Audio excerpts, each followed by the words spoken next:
Hola a todos, mi nombre es Carlos Ávila y en el taller de hoy os voy a hablar sobre los estilos de cerveza. En el taller previo que hizo mi compañero Martín, del equipo de cultura de cerveza, él estuvo hablando sobre la clasificación de cerveza. Algo muy importante porque tenemos que poder diferenciar las cervezas ya sea por temas de impuestos o por temas también a la hora de vender la cerveza a un consumidor y poder hacerle ver qué cerveza está comprando, qué cerveza está pidiendo en un bar, ¿no? Qué cerveza va a consumir. ¿Qué podemos decir sobre los estilos de cerveza? Martín ya hizo una breve introducción y estos estilos de alguna forma podemos decir que van a estar configurados por una serie de características. Podríamos hablar de la historia, del origen, de la zona donde se elabora por primera vez estos estilos, podríamos hablar de su color, podríamos hablar por ejemplo también de su nivel de amargor o de su nivel de alcohol por volumen. Todas estas características van a configurar un determinado estilo y para ello y para definir qué entra dentro de cada estilo aparecen guías de estilos. Por un lado, nosotros podemos hablar de la guía de estilos de la BJCP, una asociación que surge por la necesidad de una asociación de cerveceros caseros estadounidenses que empiezan a hacer cervezas en sus propias casas y que empiezan a concursar, empiezan a organizar concursos en los que competir con otros colegas cerveceros. De esta forma, sienten la necesidad de tener un manual, una guía, en la que haya diferentes secciones, diferentes estilos en los que poder competir. Así surge su guía de estilos y la podemos consultar a día de hoy también en su página web, en varios idiomas además. Por otro lado, podríamos hablar de otra guía de estilos, de otra asociación también americana, en este caso de la Asociación de Cerveceros Americanos, Cerveceros Independientes, pequeños cerveceros independientes, que propone su guía de estilos. Esta en concreto se adapta mucho más que la BJCP y tiene actualizaciones prácticamente anuales. Pueden incorporar estilos casi todos los años. ¿Cómo vamos a hablar nosotros de los estilos de cerveza en el día de hoy? Pues vamos a intentar clasificarlo en base a las diferentes escuelas cerveceras que podemos encontrar en todo el mundo. De esta forma podríamos encontrar rasgos característicos de cada una de las escuelas y nos va a ayudar a tener una visión generalizada de qué estilos de cerveza hay por el mundo. Y así es como podemos presentaros este mapa de estilos de cerveza en el que hemos trabajado y en el que no aparecen todos los estilos que existen, porque hay muchos, pero sí que vamos a poder ver algunos de los más importantes. Así que si os parece, vamos a por ello, vamos a empezar a hablar de la Escuela Centroeuropea. Pues, ¿qué podemos contaros sobre la Escuela Centroeuropea? Pues deciros que es una escuela en la que surgen estilos imprescindibles a la hora de entender la cultura cervecera a nivel internacional. Es donde surgen la mayoría de los estilos de tipo lager que luego, pues bueno, van a tener protagonismo a nivel internacional y se van a convertir en las cervezas más consumidas y más elaboradas y más vendidas por la industria cervecera. De alguna forma, podemos hablar de las cervezas de baja fermentación, muy ligado a esta escuela, y aquí tenemos el mapa, hemos hecho zoom en el mapa de la Escuela Centroeuropea. Vamos a ver cómo hay diferencia de colores en esas burbujitas que aparecen. En el lado de la izquierda tenemos todas las cervezas de tipo lager y vamos a ver cómo hay unas burbujas de un color más oscuro. ¿Qué quiere decir esto? Aquí estamos tratando de destacar que en un inicio las cervezas en origen eran de un color oscuro. ¿Por qué? Porque no había grandes avances en el proceso de malteado, entonces todas las maltas que se utilizaban eran de color oscuro. Esto venía como anillo al dedo al agua que teníamos en la ciudad de Múnich. Múnich es esa gran ciudad capital de la industria cervecera alemana, donde en la zona de Baviera podemos encontrar estas maltas tostadas, pero también muy importante, vamos a encontrar un agua dura. El agua va a ser muy importante también a la hora de que aparezcan nuevos estilos de cerveza.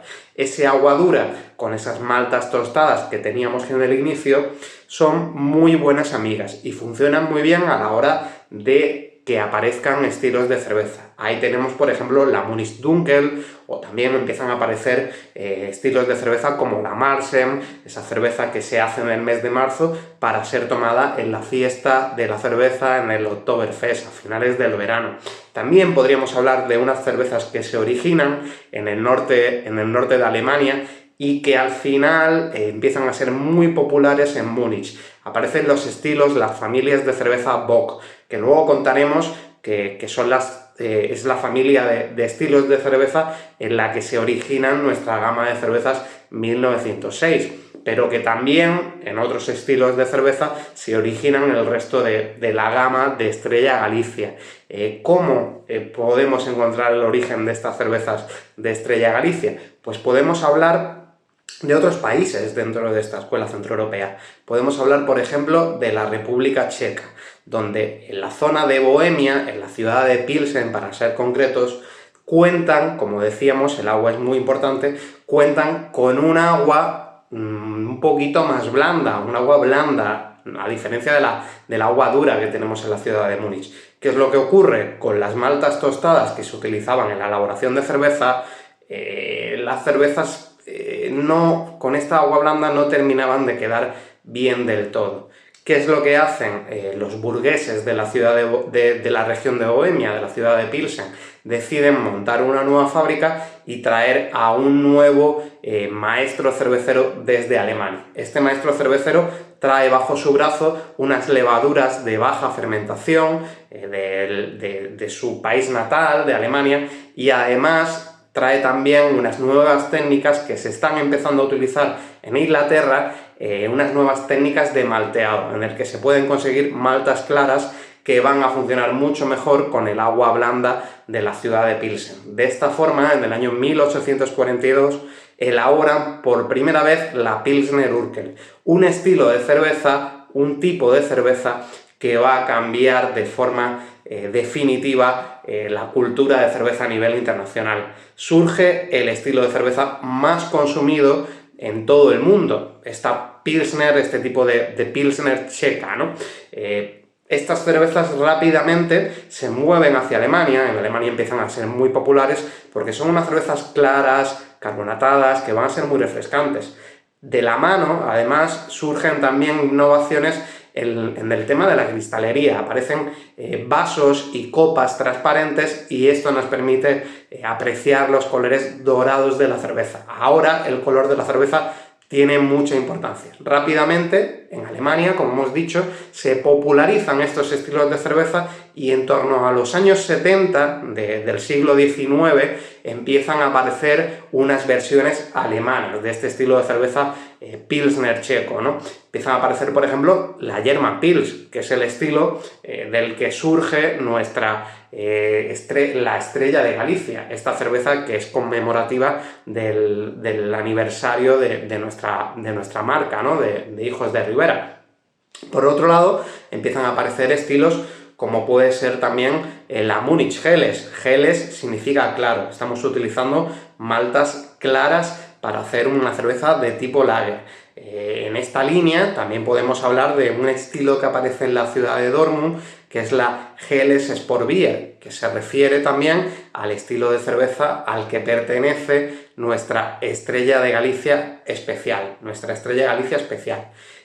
Así es como surgen la mayoría de las cervezas que elaboramos en Hijos de Ribera. Además, también esa familia Bock, esa familia que está denominada también por un grado alcohólico un poco más potente, siempre por encima de los 6 grados de alcohol. En la versión menos alcohólica tendríamos nuestra 1906 Reserva Especial, que además es una cerveza con 6,5 grados de alcohol y que su estilo sería Helles Bock. Helles significa claro. Las Bock en origen eran cervezas oscuras, pero gracias a esta moda que nos viene desde República Checa, empezamos a elaborar un tipo de cerveza Bock que se denomina Helles Bock, que además también se puede denominar Maibock, esa cerveza que se elaboraba para ser tomada en primavera. Una vez que terminaba el invierno, se celebraba la llegada de la primavera elaborando estas cervezas y tomándola de una forma popular.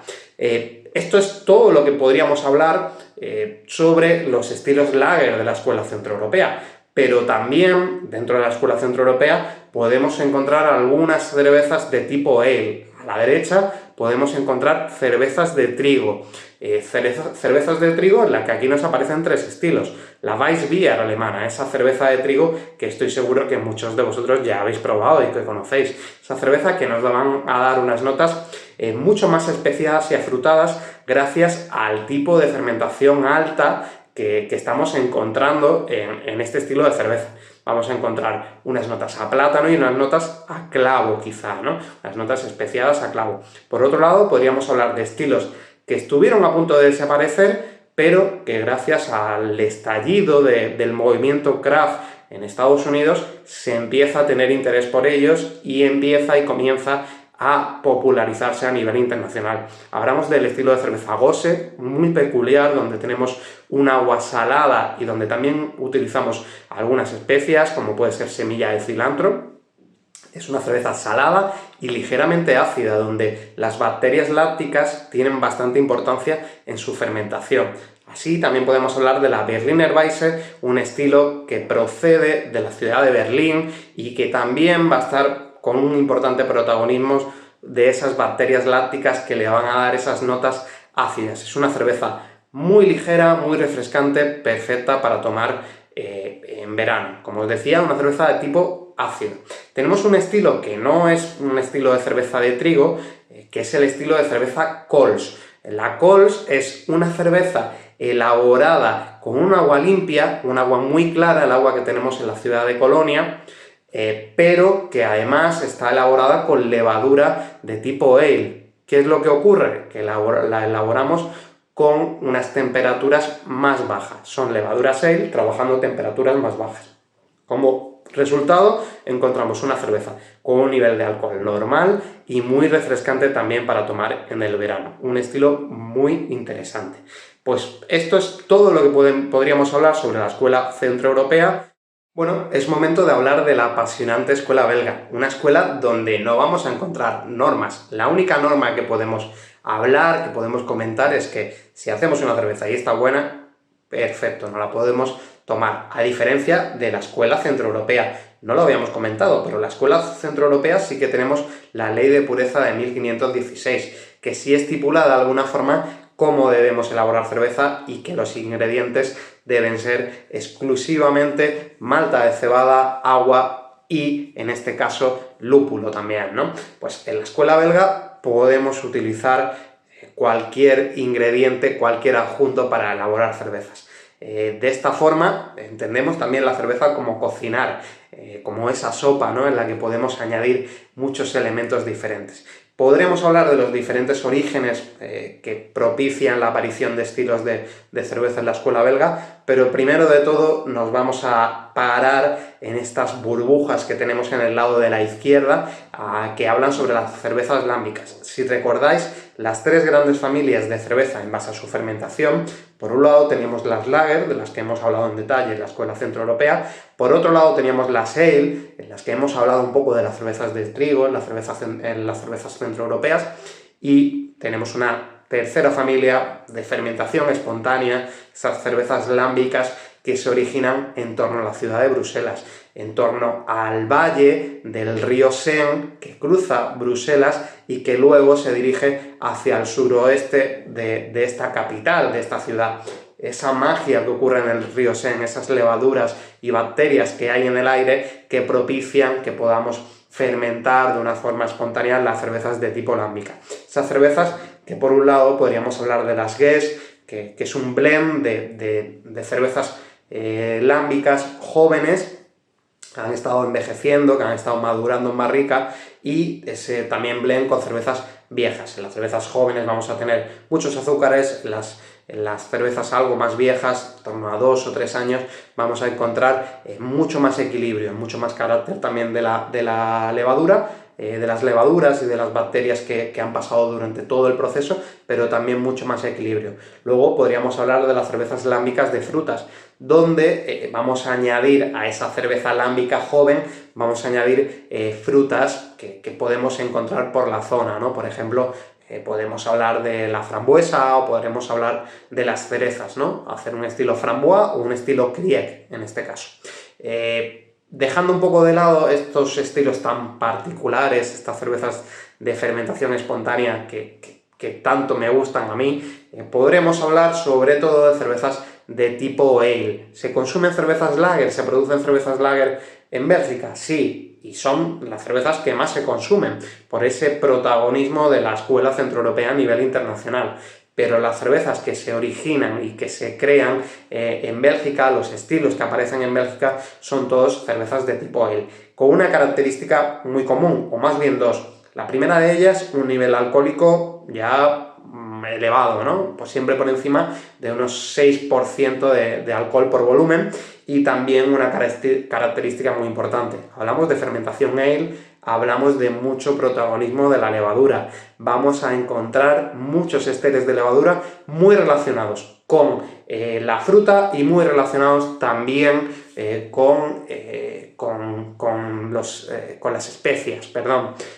Podemos hablar de dos orígenes dentro de las cervezas de tipo ale belgas. Por un lado, un origen monacal, un origen ligado a la iglesia, donde los monjes en sus abadías elaboraban cervezas. Y podríamos hablar también de los trapenses, de esa orden, monástica, en la que empiezan a aparecer estilos de cerveza. Empieza a aparecer ese estilo de cerveza, esa Belgian Blonde Ale, que es la cerveza más de sesión de esta familia de cervezas belgas. Luego encontramos también la Double, donde vamos a utilizar unas maltas tostadas, donde ya empezamos a encontrar algo de uso también de especias.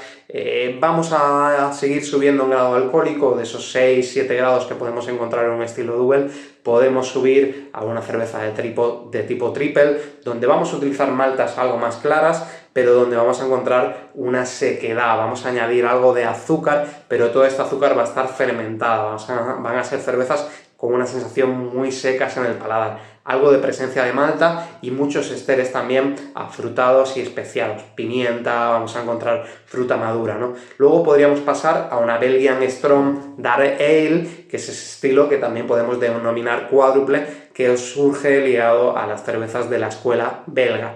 Por otro lado, podríamos hablar de las cervezas que se originan relacionadas con las granjas. ¿Qué es lo que ocurre en las granjas? Pues algo también muy parecido a esto que hablábamos de la fermentación espontánea. Vamos a hablar de fermentaciones mixtas, donde va a aparecer las levaduras de alta fermentación, pero donde también pueden entrar otro tipo de bacterias lácticas, bacterias acéticas. Y hablaremos de estilos de cerveza como por ejemplo la Wheat Beer, la cerveza blanca de trigo, que a diferencia de la cerveza alemana de trigo, es una cerveza donde el trigo se incorpora sin maltear. Es un trigo totalmente crudo. Por el otro lado, también podríamos hablar, por ejemplo, de la Saison, esa cerveza también de temporada que surge relacionado al mundo campesino, esas cervezas que se preparaban en las granjas para que los campesinos tomasen en las temporadas en las que tenían la recogida de los frutos, ¿no?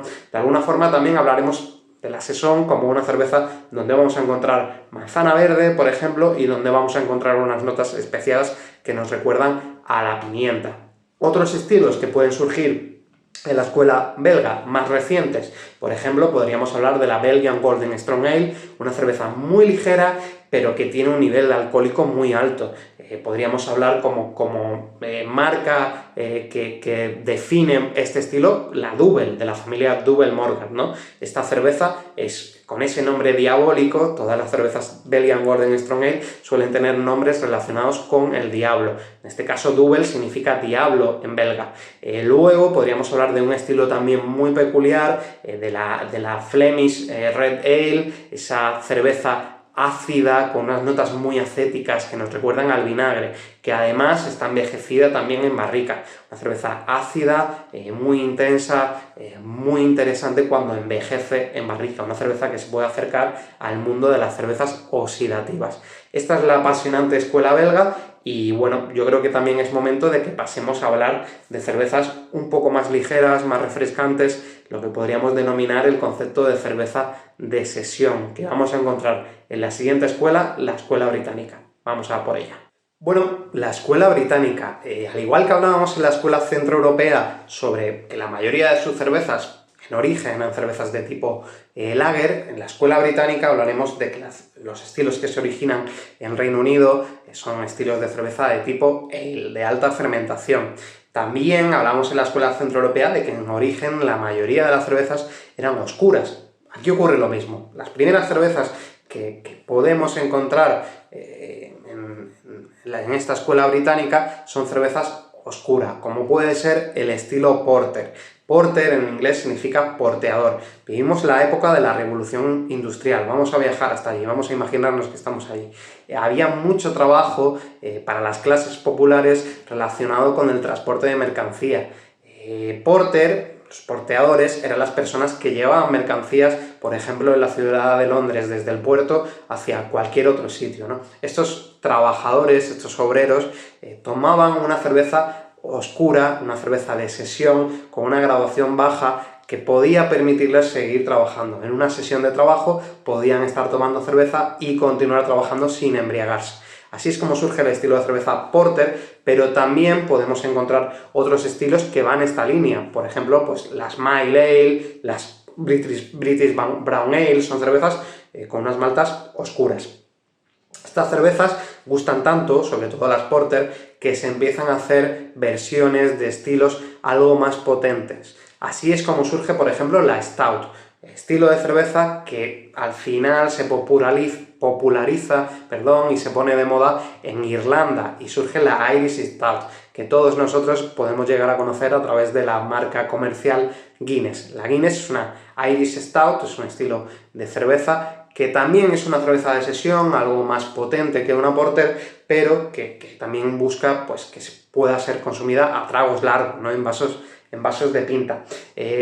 Por otro lado, aparece una serie de personas que tratan de diferenciarse de estas clases trabajadoras, de estas clases obreras, y consiguen una serie de desarrollos en las materias primas, sobre todo en la malta. Empiezan a trabajar en el desarrollo de maltas claras, de maltas tipo pale, pálidas o de color pajizo. Aparecen estilos de cerveza que se denominan pale ale o también se pueden denominar bitter. Esos estilos de cerveza que cuando viajamos a Londres, por ejemplo, la bitter es la cerveza que encontramos en los pubs londinenses que se sirven en formato cask. Esas cervezas que normalmente se suele decir, no, es que los ingleses beben la cerveza caliente. Bueno, se bebe tibia, se bebe a la temperatura de las bodegas de los bares. La parte baja del bar, que suele estar a unas temperaturas algo más frías. Se sirve además también sin ningún tipo de gas que impulse la cerveza, se sirve sin ningún tipo de gas, con una bomba de mano. Son cervezas muy interesantes,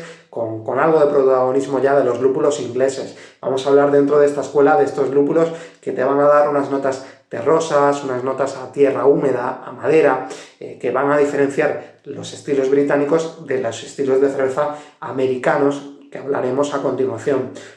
Perdón.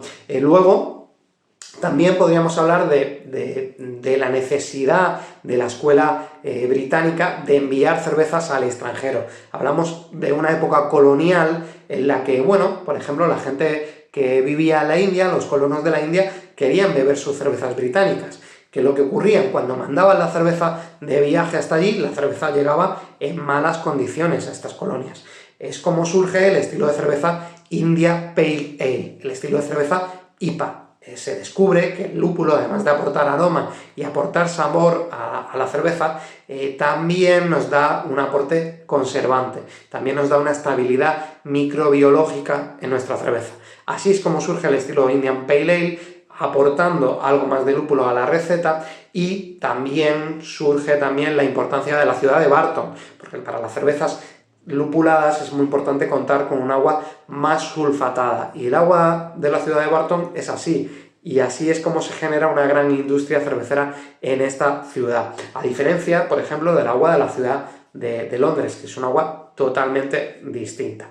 ¿Qué más podemos comentar sobre la escuela británica? Pues podemos hablar, por ejemplo, de los estilos de cerveza escoceses. Al norte, digamos, de las Islas Británicas, encontramos Escocia, un clima bastante más frío donde no crece el lúpulo. Y al no crecer el lúpulo, los estilos de cerveza que vamos a encontrar ahí van a ser menos lupulados, va a haber mucha más presencia de la malta. Como por ejemplo, podemos encontrar el Lagui Heavy, ese estilo escocés que tiene también una graduación bastante alta, una cerveza muy intensa que se puede tomar en el invierno para calentar el cuerpo de alguna forma, ¿no? Pues vamos a encontrar esas notas maltosas, maltas tostadas en la mayoría de los casos. Y así es como, por ejemplo, también, si nos vamos de vuelta al mundo de las cervezas de colonia, podríamos hablar de esa cerveza Stout y del origen de un estilo que se llama Foreign Stout, una cerveza extra que se envía también a las colonias y que se hace con un nivel de alcohol incluso superior, ¿no? Y es como aparece, por ejemplo, la Imperial Stout, otro estilo que surge en Reino Unido, pero sobre el que vamos a hablar en la escuela americana, porque es allí es donde definitivamente se populariza, ¿no? Pues yo creo que es momento de dejar de hablar de estas cervezas de sesión inglesas y pasar a la escuela americana. Bueno, pues llegamos ya por fin a la última escuela, a la escuela americana. Esta escuela va a ver el origen de sus estilos cerveceros muy relacionado a los colonos. Estamos hablando de un país de nueva creación, Estados Unidos, y los colonos que llegan de diferentes procedencias, por ejemplo, los colonos alemanes, quieren llegar y quieren beber las cervezas que consumían en sus antiguas poblaciones, ¿no? Pues bueno, los alemanes llegan y quieren beber de cervezas de tipo lager. ¿Qué es lo que ocurre? Ellos empiezan a utilizar esas levaduras de tipo lager alemanas, pero empiezan a fermentar a temperaturas más altas, sobre todo en la región de California, ¿no? En la región de San Francisco. Empiezan a trabajar con levaduras de tipo lager a temperaturas muy altas y surgen estilos como por ejemplo la California Common, ese estilo que en San Francisco la marca Anchor pues bueno, comercializa a través de la referencia Steam Beer, cervezas de sesión muy interesantes donde ya vamos a ver cierto protagonismo de los lúpulos americanos. También podríamos hablar, por ejemplo, de la industria cervecera. Según van apareciendo avances tecnológicos, se genera pues bueno, una industria cervecera que va creciendo en volumen de elaboración de cerveza. ¿Qué problemas se encuentran con las materias primas que tienen allí? Pues se encuentran unas maltas que se denominan maltas de 6 carreras, a diferencia de las maltas que encontramos aquí en Europa, maltas de 2 carreras. Estas maltas de 6 carreras tienen, digamos, pues mayor contenido proteico, tienen mayor proteína. Cuando empiezan a elaborar cervezas, se generan unas cervezas de tipo lager muy turbias, con mucha proteína, con proteínas bueno, que la levadura no puede llegar a consumir y no llega a ser una cerveza totalmente clara. ¿Qué deciden hacer? ¿Qué descubren que pueden hacer? Pues eliminan un porcentaje de malta de la receta, en torno a un 30%, y lo sustituyen por otros cereales sin fermentar, como pueden ser el arroz, como puede ser el maíz, por ejemplo, y consiguen que sus cervezas ya por fin sean brillantes y algo más transparentes. Vamos a eliminar también un poquito de sabor de la malta y vamos a dar una sensación mucho más ligera y refrescante a las cervezas de tipo lager. Así surge el estilo American Light Lager, el estilo de cerveza que más se consume a día de hoy en Estados Unidos. Hablamos de un país en el que hay una gran variedad de estilos de cerveza, donde hay una industria cervecera muy versátil, pero que en su mayoría pues, consumen un estilo de cerveza pues light lager, un estilo de cerveza refrescante, con algo menos de sabor, con sabores más elegantes, podríamos decir, ¿no? Podríamos hablar pues, de que en los años 70, en Estados Unidos, se aprueba una ley que permite elaborar cerveza en casa. Esta ley empuja a los cerveceros caseros a elaborar sus propias recetas y a tener más interés por las cervezas de tipo ale, de alta fermentación. Se genera el movimiento cervecero craft. Mucha gente en casa elaborando cerveza y estudiando los estilos de cerveza clásicos que se originan en las otras escuelas, en la escuela centroeuropea y en la escuela británica sobre todo. Siguen a periodistas como por ejemplo Michael Jackson, un periodista británico que escribe mucho sobre el origen de estos estilos y que es el padre, digamos, de los estilos cerveceros, ¿no? Michael Jackson, muy importante para la escuela cervecera americana. Podríamos hablar de los lúpulos americanos como algo muy importante en esta escuela y muy característico de esta escuela. Lúpulos que nos van a dar unas notas afrutadas, nos recuerdan a frutas tropicales como el mango, el maracuyá, la fruta de la pasión, bueno, notas también cítricas, pomelo, lima, unas notas afrutadas en general, pero también unas notas resinosas que nos pueden recordar, pues por ejemplo, a las resinas del pino, ¿no? Nos van a dar unas notas amargas, unas notas astringentes en boca, ¿no? Siempre que veamos un estilo de cerveza que le preceda la palabra American, se va a referir a unas cervezas pues con mucho más sabor y con mucho más amargor, sobre todo por los aportes de estos lúpulos americanos. Podríamos hablar por ejemplo, de la American IPA, esa versión de la IPA británica que con el uso de lúpulos americanos va a tener muchas notas afrutadas y unos sabores más amargos todavía. Así surgen también la New England IPA, New England IPA o NEIPA también, ese estilo de cerveza en el que el lúpulo se utiliza para aportar aromas y sabores afrutados. Se añade en los últimos pasos de la cocción para que estos aromas del lúpulo no se evaporen y se queden en el líquido, se queden en la cerveza. Así surgen también pues, estilos como la doble IPA donde vamos a encontrar pues, mayor amargor, donde vamos a encontrar mayor contenido alcohólico también, cervezas más intensas. Podríamos hablar pues, de otros estilos como la American Amber Ale, son versiones de estilos británicos en este caso. American Wheat Beer, con mayor aporte de lúpulo también, American Blonde Ale, por ejemplo, o podríamos irnos a cervezas ya más oscuras, donde podríamos encontrar American Porter, la versión americana con lúpulos más amargos, la versión, por ejemplo, de la Imperial Stout, ese estilo de cerveza que se origina en Reino Unido, pero que se vuelve popular gracias al movimiento craft estadounidense. Una Imperial Stout donde vamos a encontrar niveles alcohólicos ya más altos, ¿no? Ya cerca de esos 9 o 10 grados de alcohol por volumen. Esto también nos lleva a hablar de la American Barley Wine, una cerveza con unas maltas más bien tostadas, en la que vamos a encontrar también un equilibrio. Esas maltas dulces, tostadas, van a encontrar una contraposición, un equilibrio, gracias a los lúpulos que le dan ese amargor. Encontramos ese equilibrio entre dulzor y amargor. Barley Wine significa literalmente vino de cebada. Son esas cervezas que se dejaban olvidadas en barricas de madera y que, bueno, que tenían esa fase oxidativa, que nos recuerdan de alguna forma a los vinos generosos o a los vinos oxidativos, como pueden ser el Oporto, el Jerez. Son cervezas dulces, con ese protagonismo, ¿no? del umami que puede aportar el oxígeno cuando de alguna forma oxida nuestra cerveza. Muy interesantes, también van a cambiar, van a variar en función del tipo de madera que se utilice para esta American Barley Wine, o también van a variar en función de, pues bueno, si las barricas de madera han contenido previamente algún otro destilado o algún otro vino, ¿no? Como podría ser, por ejemplo, el Bourbon, o como podrían ser vinos como los que comentaba antes, el Oporto, el vino de Jerez, que le van a dar mucho protagonismo a estas cervezas de tipo Barley Wine. Pues bueno, esto es todo lo que quiero contaros hoy sobre los estilos de cerveza, porque podríamos hablar horas y horas, ¿no? Hay muchos estilos, igual me he dejado alguno por el camino, pero es que es imposible en 20-30 minutos, pues bueno, contaros mucho más sobre todos ellos. Espero que os haya servido de algo y bueno, animaros porque ya estáis muy cerca, o algunos ya lo habrán hecho, de volver a vuestros locales de hostelería y empezar a trabajar a público abierto. Así que mucho ánimo y nada, salud.